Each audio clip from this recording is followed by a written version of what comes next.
Hello and good afternoon. You're listening to Atiyah Ali on the Mental Health and Emotional Wellbeing show on Ramadan Radio Wolverhampton, online at ramadanradiowolves.com. In the show, we hope to provide information that may be helpful to support your well-being and the well-being of others, because everyone's health matters. Our guest, Dr. Arshad, in the last show provided information on perinatal and maternity mental health, recognizing signs and symptoms and the impact on men and partners too. Dr. Arshad also shared information on self-care, support, and information about research on mothers who gave birth during this pandemic can take part in, especially if you are British Pakistani or identify as Black. If you are interested in taking part in this research, you can get in touch with Radio Ramadan or myself on my Twitter feed at Atiyah Ali 3. You can listen back to this on Ramadan Radio's YouTube channel, alongside finding further mental health information on my Twitter feed at Atiyah Ali 3. We are not here to offer you any advice in place of your clinician. However, we will share information that may encourage you to seek support. If you feel you need to discuss your health and well-being following this show, then please contact your GP in the first instance. We won't be taking any live calls within the show today. However, we welcome your comments via the WhatsApp messaging number on 07440 420 432. We are currently hoping that lockdown during this pandemic will again begin to ease. We may notice that we are beginning to worry about this again, becoming more uncertain, more anxious about the current situation. It is important to find strategies to help us with this. In one of our previous shows, we focused on COVID-19 and self-care. Please listen back to this for further information on managing your well-being during this difficult time. In the show today, we are pleased to have Michael Cole. Michael is a senior lecturer, a musculoskeletal therapies clinician, a principal teaching fellow, and a part-time PhD student, looking at anti-colonial whiteness in higher education. Michaels has special interests in anti-racist, anti-colonial pedagogy and exercise rehabilitation.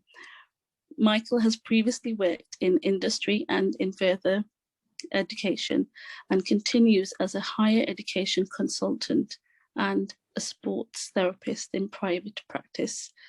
Thank you very much for joining us today, Michael. Hello and welcome to the show. Hello, and thank you for welcoming me in. It's great to be here. Fantastic. What brought you to sports exercise therapy, Michael? What attracted you to this role? So originally it was that I just wanted to be a part of helping people in a sports setting. I didn't want to work in an office. I wanted to help people get better and reach their maximum kind of performance in sports. And I just wanted to be around the whole culture of sport and exercise because I just loved it so much. So that's kind of how I got into it originally. Okay. And what did you need to do to try and get into sports exercise therapy? What did you do to pave your career path in this way?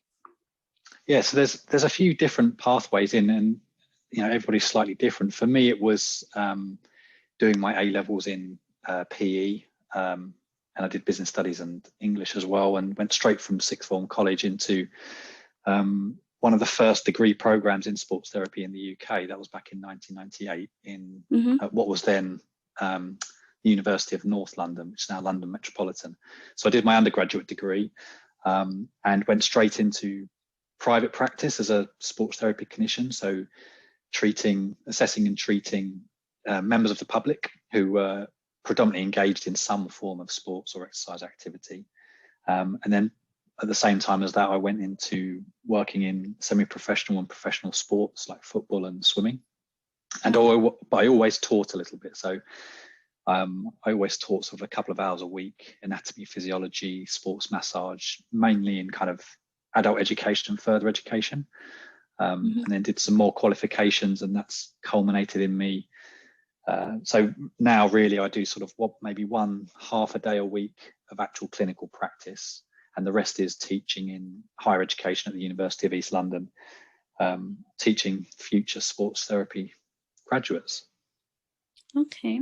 Could you tell us a little bit more about your role? I know you mentioned some points there, but in a little bit more detail, what does the role entail? So I'm currently a senior lecturer, having previously been a program leader in sports therapy, and my role is basically I lead a couple of modules in years 1, 2 and 3 of an undergraduate degree program, and my modules are primarily concerned with introducing the students to healthcare paradigms, so models of how we approach patient care. And I have a keen interest in kind of how the biopsychosocial paradigm and the concept of kind of structural literacy helps sports therapists provide better patient care by understanding kind of systemic barriers to access to healthcare and value in healthcare, but also just how you might develop a therapeutic alliance with your patients to help build effective outcomes for them. So that's one of the modules, and the others are predominantly to do with sports rehabilitation, so very practical modules where we're in sort of arenas and studios and class environments, looking at how movement and exercise can help get somebody back to their full function. And it's not just about sort of elite athletes, it's also just, it might be someone occupationally, so it might be a plumber who needs to get back to being able to do their job, that type of thing. So my job is pretty much a full-time academic, although I'm part-time PhD at the moment as well. So I have all the other stuff that goes with academia, so the pastoral side of things, meeting with students, helping them with their research, doing my own research. Yeah. Oh, it sounds interesting, very a breadth of work that you're doing at the moment. You mentioned biopsychosocial approach in sports therapy. Could you tell us more about that? Yeah, absolutely. So the way I kind of reflect the biopsychosocial model in my teaching practice and in my clinical practice is just to ensure that, I suppose, the short way of looking at it is not just treating somebody's knee or their back, but treating that whole person. And that whole person meaning that I think as a clinician, we have to be able to understand where the patient's coming from. So how their injury, their pain, their particular condition has come about in the first place, how it's affecting them socially, emotionally, occupationally, sometimes spiritually. What is it stopping them from doing, and how do they feel about that? And that's the psychosocial side of things, particularly with when we look at things like persistent pain conditions. So by persistent pain, I mean anyone who's been in pain for sort of longer than about 3 to 6 months, and the pain is either unremitting, so it's constant, or it just keeps coming back. So typically, kind of in Western societies, it's lower back pain is the really, really big one. You know, sort of 20-30% of the population suffering from it at any one stage. And we know from the evidence that if we embrace a truly biopsychosocial approach, it's linked to better outcomes for the patient, rather than, you know, just applying some massage and rest, you know, that biomedical side of things. If we can really understand the patient and crucially learn how to include the patient in collaborating and co-producing their treatment plan and their way forward, we know that gives us better, it's associated with much better outcomes for the patient. And that's a skill that we need to develop. Yeah, as you're talking, it's reminding me a little bit of my work in CBT and working with long-term health conditions. Do you have any teaching around that? Is there similarities, do you think? Yeah, I'll offer a little qualifier first of all. So my understanding of the biopsychosocial model was informed by some like additional CPD learning, reading and discussing with colleagues from that area about what that actually means, because my undergraduate degree at the time sort of didn't really have any of this approach in it. And even now, 20 years later, in a physical therapy undergraduate healthcare program, it's very thin on the ground. There isn't much of it. So that's just to qualify it. So you'll be able to, you know, advise me probably a bit more on this. But when you talk about CBT and persistent pain conditions, I teach about the work of Lorimer Moseley from the NOI group in Australia, and they basically do a lot of work on something called central and peripheral sensitization. So if somebody's in persistent pain for a long chronic pain, there are plastic changes in their neurophysiology, and this occurs in the spine, even in the peripheral nerves, and of course in the brain, in the central nervous system. And that's before we kind of look at the higher level or the higher brain functioning, the emotional and social side of it. And I don't know if there's some links here with the CBT work that you do, but Lorimer Moseley talks about DIMS and SIMS. So DIMS stands for danger in me, and SIMS stands for safety in me. And as a clinician, if someone comes to my clinic and I have a picture on the wall in the waiting room of a really, you know, inflamed spine that looks really fragile and, you know, gives the subconscious or subliminal message to the patient that they're weak or fragile, that's a danger in me message. And the more DIMS that we create for the patient, the worse their outcome's likely to be. So the terminology I use when I communicate with a patient, if I talk in negatives, or if I talk in, you know, words that suggest there's crumbling in the spine, or, you know, things that might help the patient might catastrophize their situation more, then that can be really harmful for the patient and really detrimental to their outcome. So although I'm not a trained CBT therapist, taught by anyway, it's just a more of a human awareness that our language may impact the patient's outcomes, and also their language might impact them. So, you know, it's trying to create an environment that facilitates positive ways forward rather than being stuck in existing, perhaps negative or blocking sort of conditions. I don't know if that made sense. Yeah, and it was very helpful. Thank you.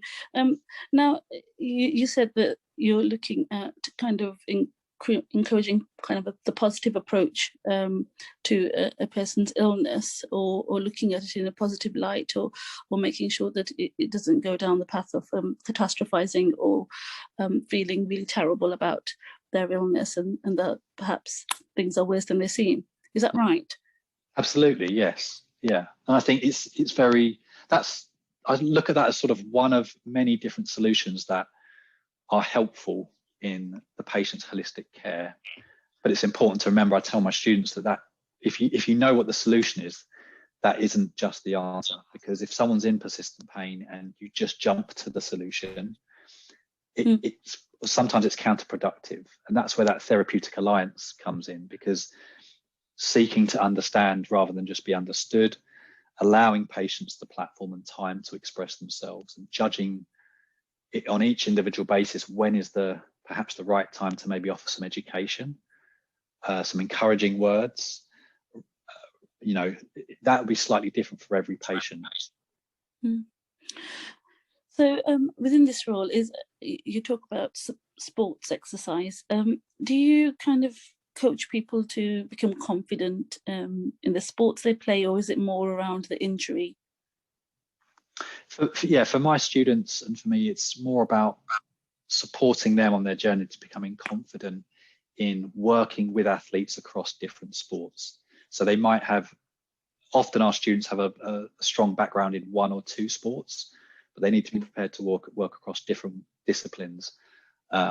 So it's trying to help them build their confidence, really. And that confidence doesn't, you know, obviously a large part of that will come from knowledge of the sport, knowledge of the body, knowledge of the way it heals, and the modalities that can influence that healing.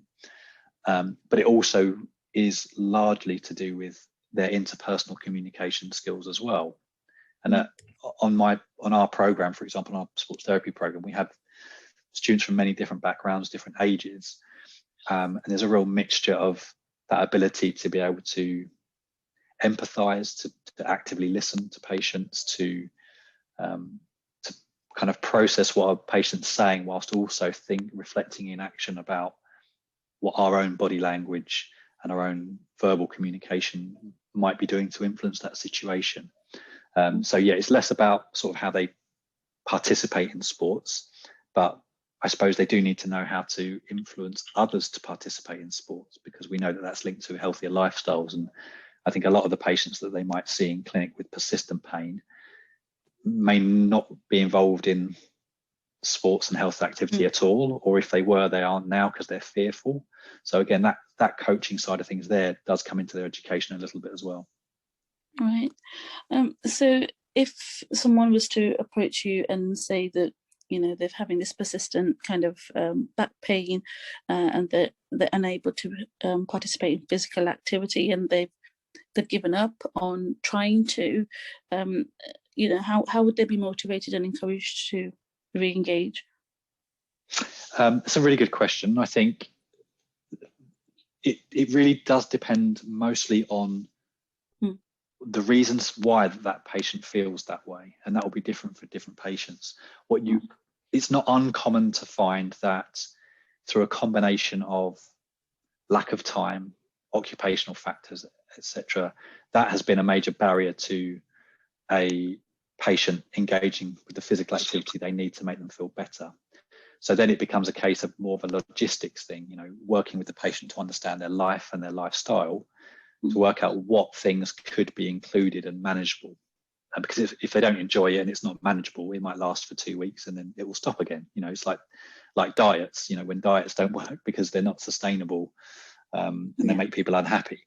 Other times with persistent pain conditions, unfortunately, it's not uncommon to find that a patient will come in and they'll have seen 3 or 4 different practitioners who would have used that language that is scary, that medical language about, oh, you know, you have to be careful about your back, you'll hurt it again, or you're not strong enough, you're weak, you're fragile. And they may have even sent them for an x-ray, which is, you know, with non-specific lower back pain, where there aren't any red flags, so kind of serious signs and symptoms that might indicate emergency referral. So for most people with non-specific chronic lower back pain, sending them for an x-ray is a massive danger message, and it doesn't change their treatment at all. It just makes them feel worse for longer. So part of the job is maybe helping to reverse some of the barriers they feel to sport that have been put in place by previous practitioners. Right. Thank you for that information. And now, in the current situation that we're in terms of the pandemic, it's difficult for people to kind of participate in, let's say, sports in particular, where, you know, they need to be at a certain place, you know, they have other team players, etc. How can people kind of work around it to achieve the same positive outcomes?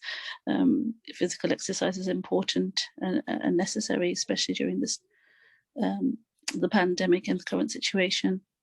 What do you suggest? I mean, that's a really great question, because, you know, thinking back to the pre-pandemic kind of phase or era,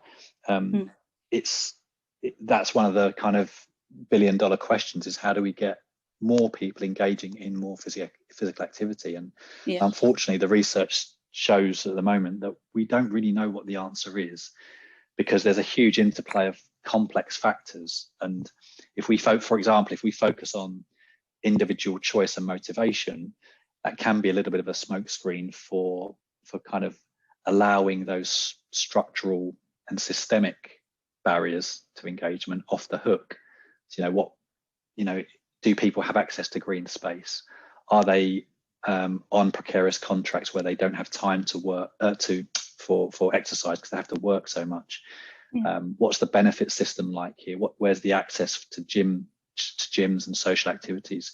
So I just wanted to get that in there, because I think that's really, really important when talking about choice. But I think in terms of independent engagement during COVID, I think it's, if people are lucky enough to have the resources, the Wi-Fi access and the space and the privacy to engage in online activities. There's a huge amount out there, lots of free stuff, whether it's, you know, if you can get involved with some of that, you can try a bit of yoga here, you can try a bit of dance there, and, you know, from the safety of your own home, if you're fortunate enough to have the space, as I said, that's a great way of engaging with stuff. But I also think it's perhaps there is a gap and a space there for clinicians like myself to offer services where we do support people to start to engage in a little bit more and just modify a little bit of their lifestyle, whether it's a longer walk or a regular walk, you know, that type of stuff. So there is we don't know what the secret answer is to get more people engaged.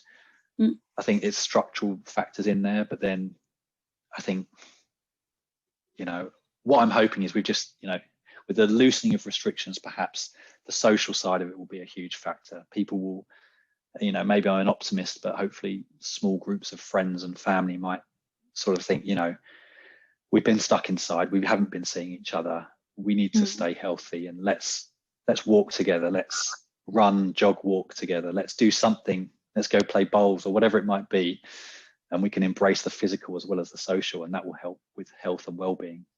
Yeah, thank you very much for that, Michael. We are nearing to the break and the end of our time together, and we are hoping to get on the other side of the break a sports psychologist to talk a little bit more about this topic.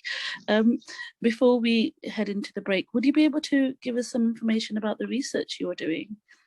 Absolutely, yeah. So I'm studying part-time PhD at the University of East London, and I'm looking specifically at anti-colonial praxis in higher education healthcare. And what that basically means is how, once we've acknowledged and understood the legacy of colonialism in UK society, but more specifically in higher education institutions, what's to be done about it.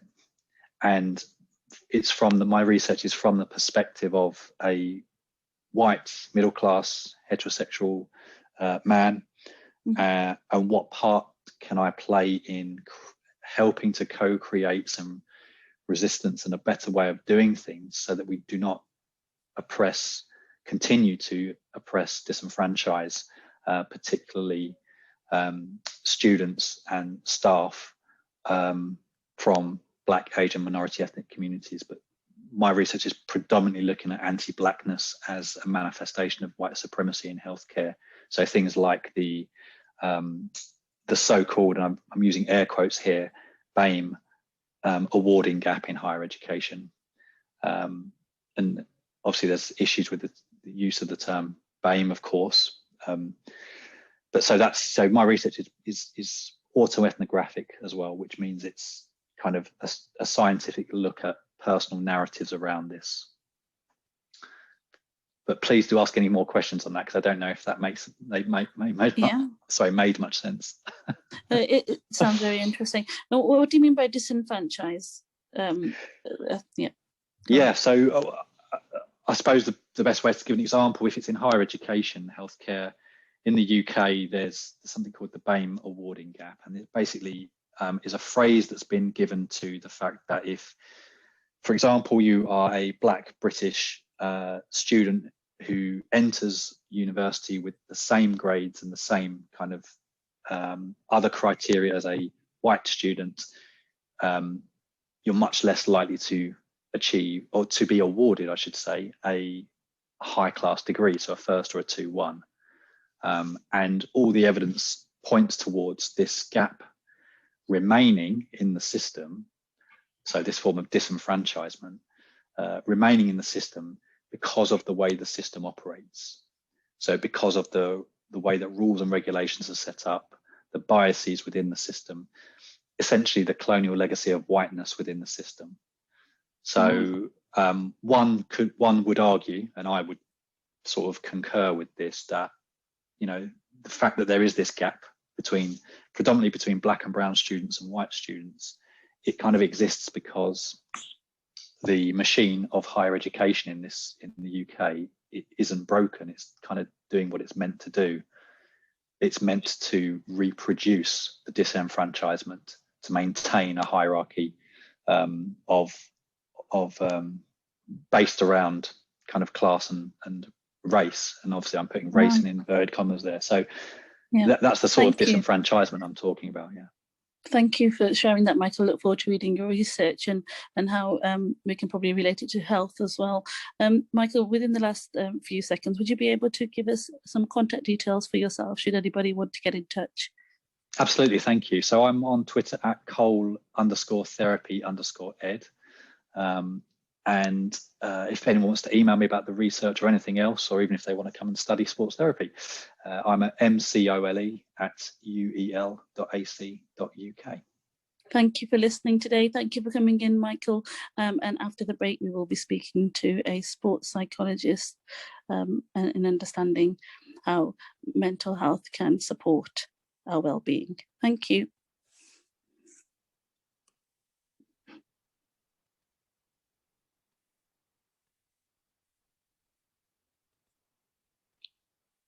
Welcome back. You're listening to Atiyah Ali on Ramadan Radio Wolves. Before the break, we were in conversation with Michael Cole, who shared the role of a sports exercise therapist in maintaining well-being, and he also shared his current research. I would now like to introduce our next guest, Richard Buscombe, who is a sports scientist accredited by the British Association of Sports and Exercise Sciences. He's also a senior lecturer of sports psychology at the University of East London. And I believe you're here to speak to us about sports psychologists. Welcome to Ramadan Radio Wolves, Richard. Thank you, Atiyah. It's good to be here. Thanks. So I suppose we'd like to firstly understand the role of a sports psychologist. Could you tell us a little bit about it? Sure. So I guess the first thing to say is it's a very varied role. Sometimes, you might be working with athletes, you might be working with coaches, you could be educating. So you might be running workshops and sort of large group settings. Other times you might be working with individual athletes or coaches even, providing support to coaches. Another part of what I do is, in terms of sports psychology, I'm a researcher as well, and I teach students. So I guess it's a very varied role. And in terms of what you would do within that role, really that depends on the client. It depends on the situation. Which is, a large part of what you do is ascertaining what needs to be done. That's the first step of the process, really. So, I guess the overarching thing there is it's a very varied role. Yeah, it sounds quite varied, and it looks like there's a few areas that somebody might end up working in if they're working as a sports psychologist. For specifically when you talk about athletes, coaches, etc., is there anyone in particular, any particular client group that people could be associated to, or is it a varied role? Yeah, sorry, Atiyah. Yeah, it's a varied really. I think as a practitioner, I have my own sort of sporting background. I played tennis and some football, and I coach rugby. So I guess we have the sports that we're most familiar with. But I've worked in performing arts. I've worked with in fencing with a fencer. I did a bit of work, or have done some work in boxing. So these sports are not sports that I know, particularly in fencing. I didn't know anything about fencing really until I started working with an athlete. So it's not really any one particular client, and it's not any one sport. I think there are some sports psychologists that are in that position. So they might be employed by, a professional football club, let's say. And so they only work in football, for example. But in my experience, there aren't too many of those jobs around, really. Most people would work across a range of different sports with a range of different clients. Right. Sometimes how we think and feel might become a limiting factor in athletics, sports performance.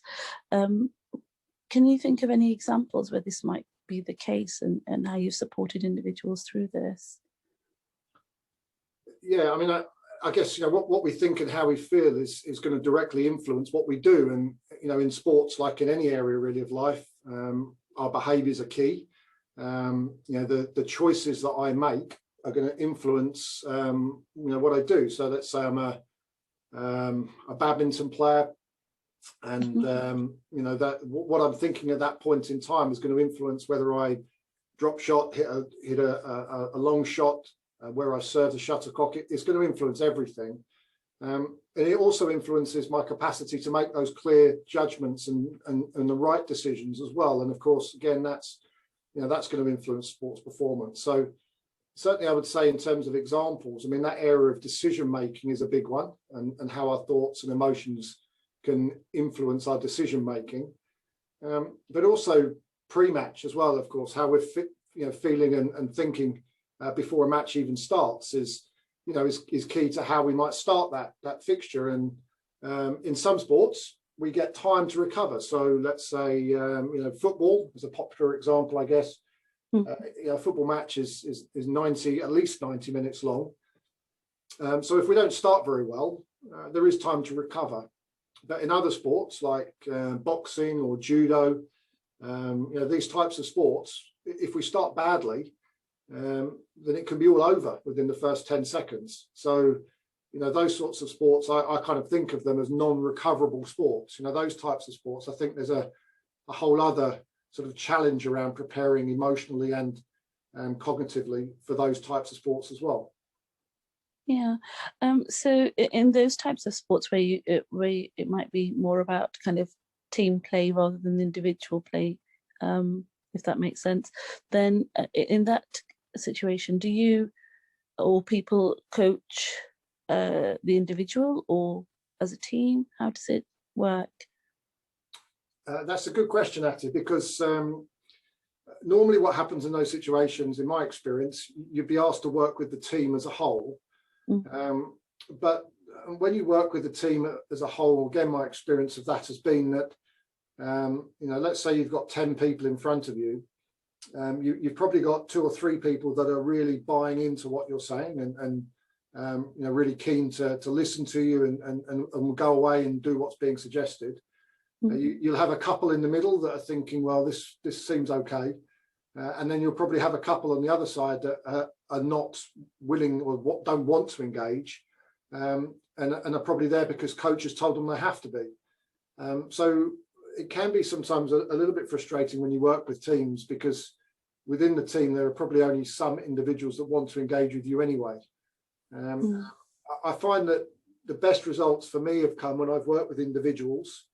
It's very difficult. You often get such little time with players as working in as a sports exercise scientist, that it's hard to really have an impact across everybody. If you're a squad of 20 players with little time, you know, how do you make a genuine impact on 20 people in a short space of time? Is hard. Whereas if you're working with 1 or 2 people, then you've got more chance. So, and you know, there are different challenges, I guess, working in individual sports as opposed to team sports. Yeah.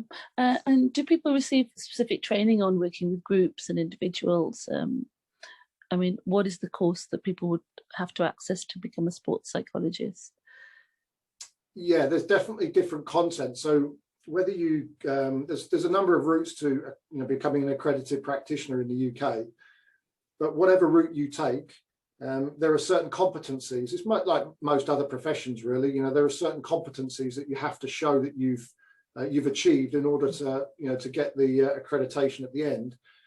And some of those competencies do relate to working with individuals. Others relate to teams. So you know, one of the big ones, so when you're working with a team, you're then thinking about, you know, cohesion and things, you know, how teammates work together, you know, in communication and conflict and things like this perhaps come into play more than would do if you're working in an individual sport.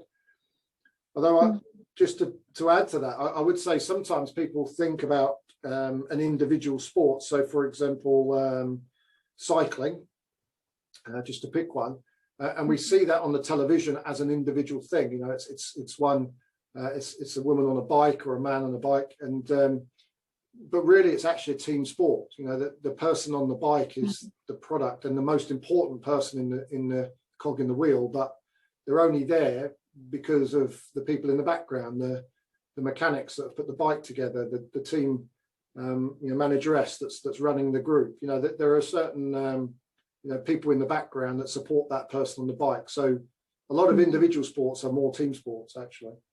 Right. Yeah, thank you for that. So coming back to kind of the way we think and how that has an impact on sports performance, I'm thinking as parents or carers, coaches, or even teachers, we might attempt to encourage young people or perhaps adults of any age to be involved in sports, and sometimes we might see some pressure for professional supports.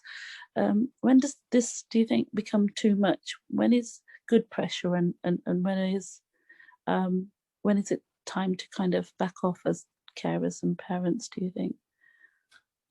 Wow, that's a tricky question, Atiyah. So very subjective, I see, but I think we certainly know that that there are some high-profile examples, from the world of sport where parents have pushed too much.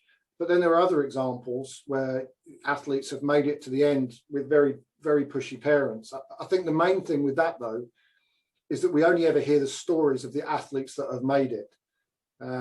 So in this sort of area, we have to be mindful that, for every athlete that made it through, that had a pushy parent, that perhaps pushed too much, which we could talk about in a second, but for every athlete that makes it with a pushy parent, there might be however many thousand that don't, and we need to be mindful of that.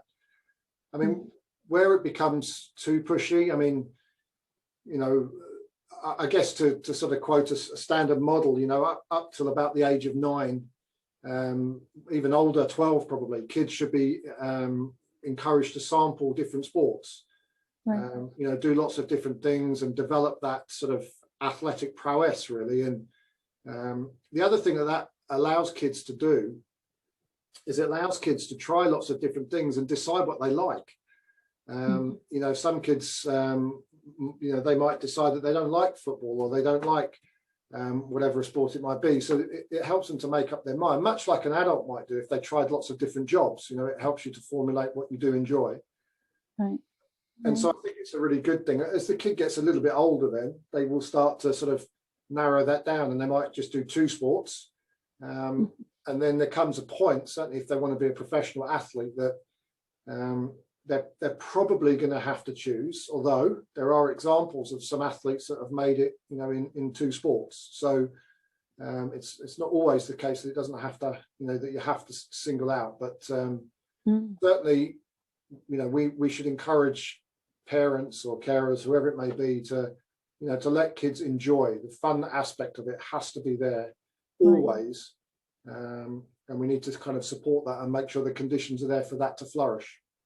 Yeah, I was wondering, do you ever end up speaking to or working with parents? I mean, you said coaches, and I hear that, but when it comes to parents, I wonder whether any parents have approached you and said, look, I'd like some support in supporting my child. Does that make sense? Yeah, the parents don't often directly.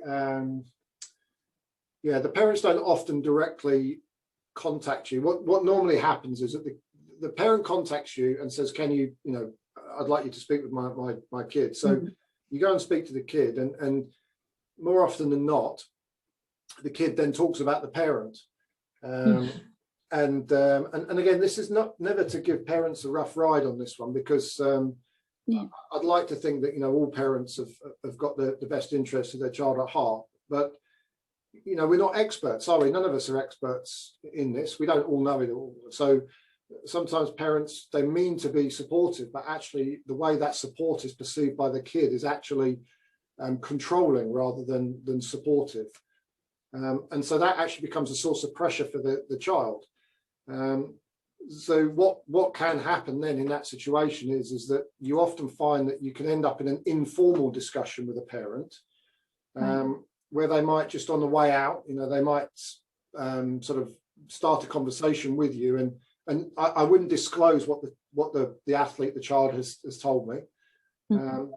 But their parent often drops in then, something like, and I found that I'm sort of struggling to understand them, or I'm struggling to keep them attending the sports session or something. So the parent almost informally approaches you.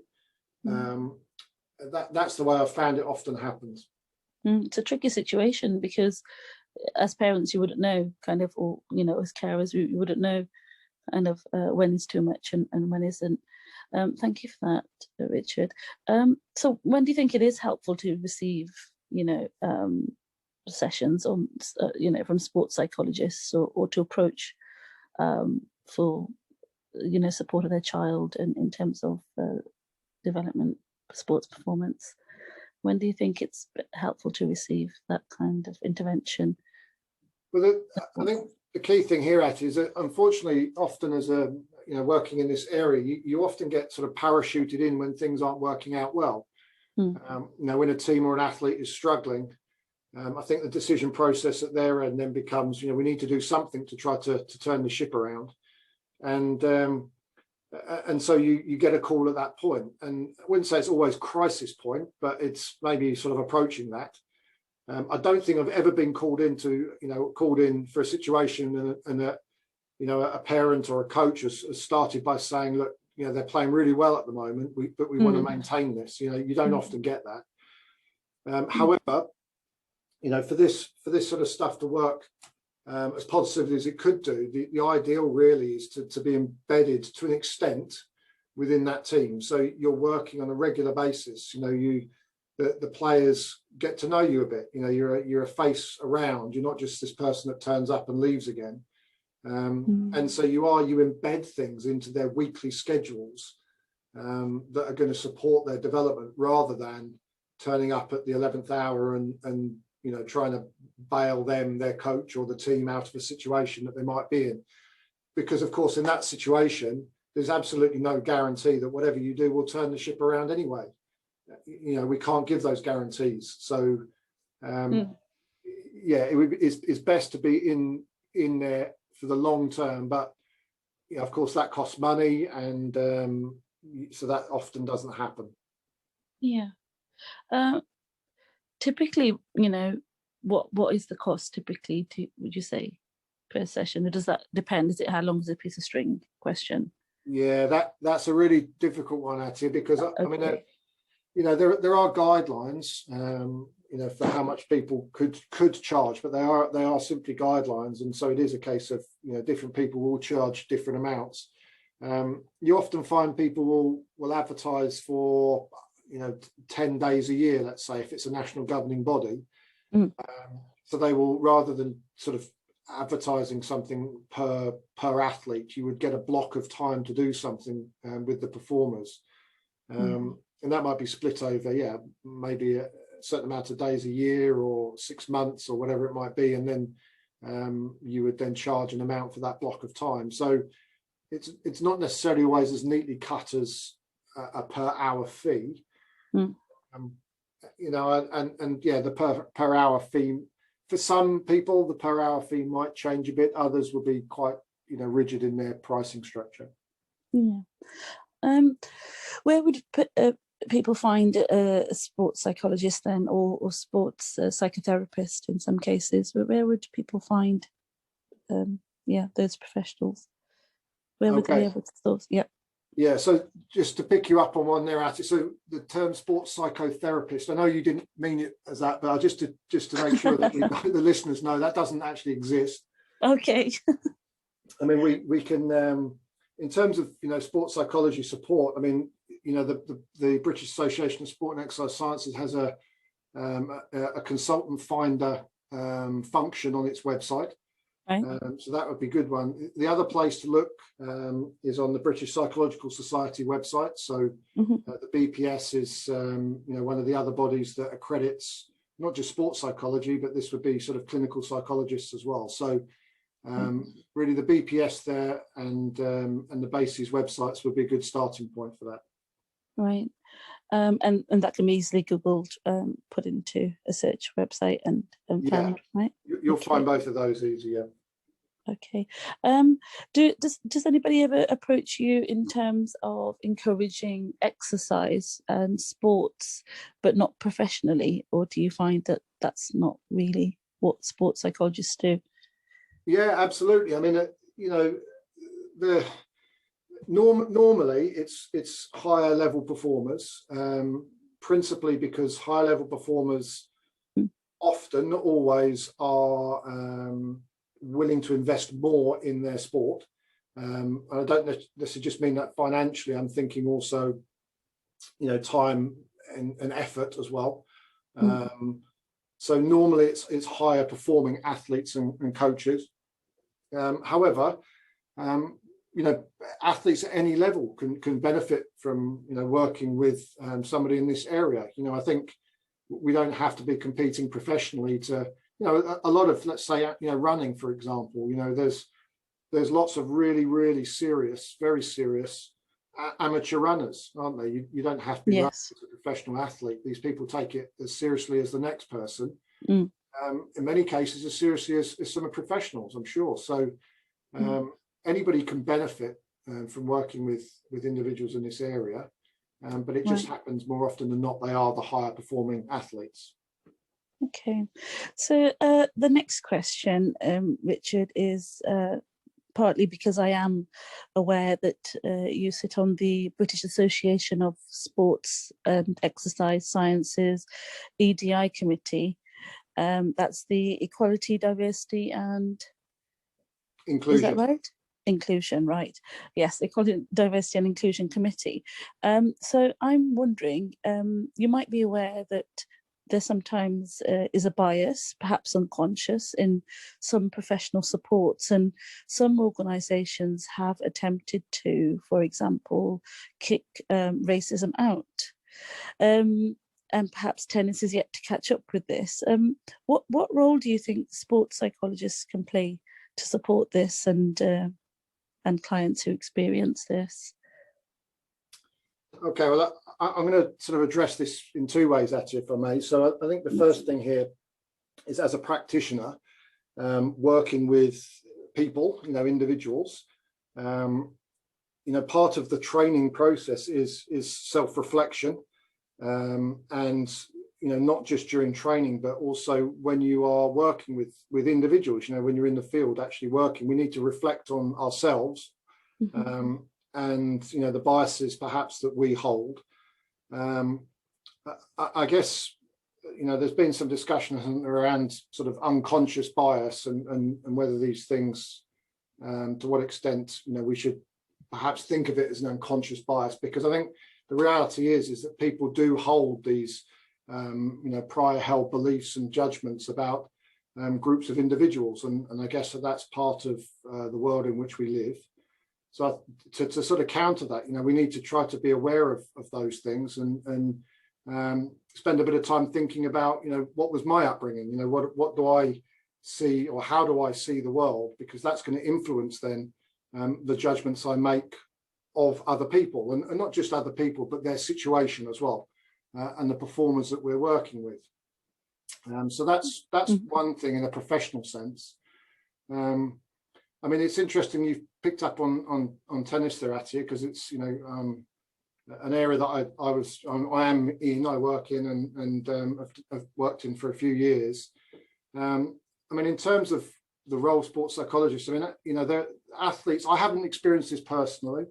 Well, I haven't experienced, I guess, racism or an athlete reporting racism.